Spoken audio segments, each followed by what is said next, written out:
Go to the ant, you lazybones. Consider its ways and be wise, without having any chief or officer or ruler.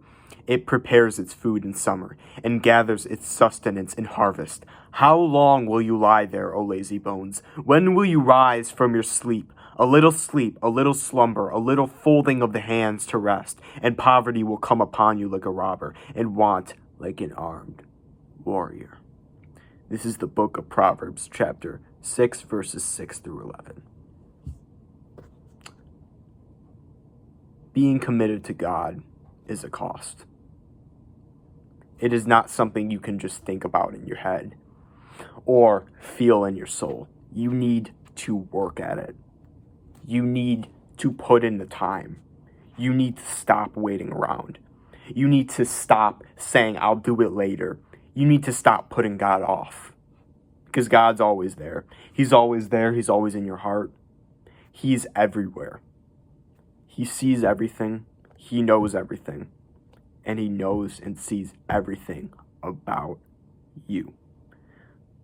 So why are you waiting to be committed to him? To be committed, to stop waiting around, to say, to not commit to what you're supposed to be doing. Because the more you procrastinate, the more you wait, the more that time will never come and the more you'll never change. And you're supposed to change. Part of having faith is working at it. It is to putting in the physical effort. It's a lot to say in your heart, I love God, but how do you know that if you don't prove it with how you work at it, with how you commit to him? You need to physically prove it. You need to physically commit to God, or else it's not true commitment. You can say all you want. You can say you love God, but if you're not working at it, and how does he truly know that?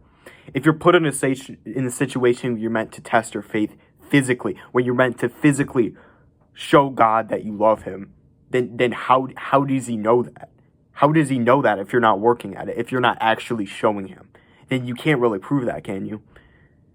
You know, when God came to Abraham, when he had his son Isaac, he literally told him, go sacrifice your son on this mountain. Did he want Abraham to kill his son Isaac? No, of course he didn't. But what he was trying to do is he was trying to test his faith. He was trying to say, what depths will you go to prove that you are worthy of my covenant? And he almost did it. He was ready. He had the knife up to Isaac's chest, and the angel came down and was like, no, it's okay.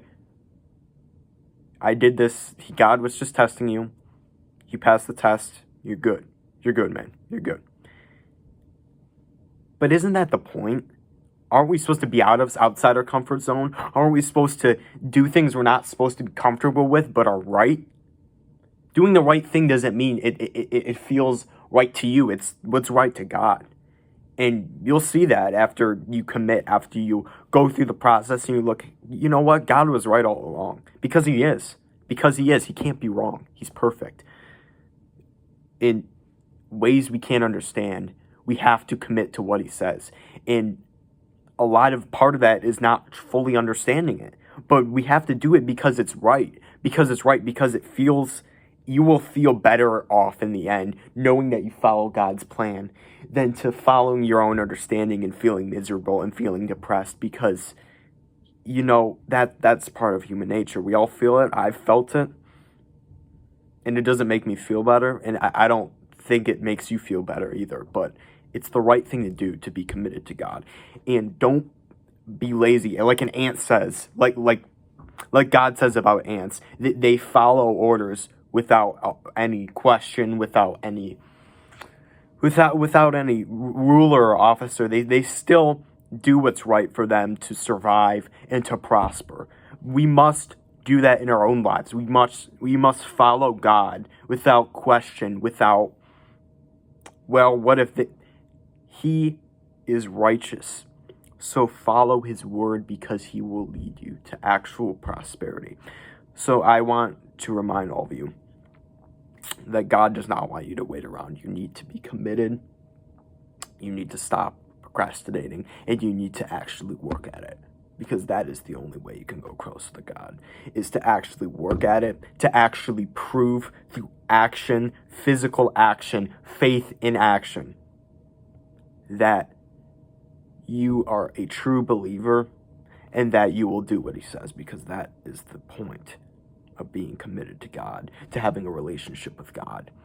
It's to not just say it in your head, to not just say it in your heart. You have to prove it. You have to go out and show God that you are one of his, because he's trying to put your faith to the test, and he may be doing that right now. So the more you commit, the more you actually put your faith into action, the more you will prove your worth. God knows your heart.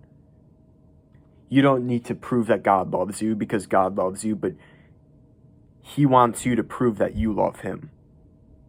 That is the point of his test. It's not to show that he loves you. It's to show that, do you love him? Do you want to have a relationship with him? That is the point. And I hope that each and every one of you, in a way, can work better at this. And I'm trying to work better at this. I'm not perfect. But the truth is, all of us need to do better in some way or another. We're not there is no focal point where you say, I've done everything I need to. I don't need to fully commit to God. No, you have to work at it every day, because we're still human. We're still going to have error. And even to the last breath we breathe on earth, we're still not going to be perfect. But as long as we are committed, as long as our heart lies with God, we can be saved. And I hope that each and every one of you can be committed as well. Thank you, and may God bless you always.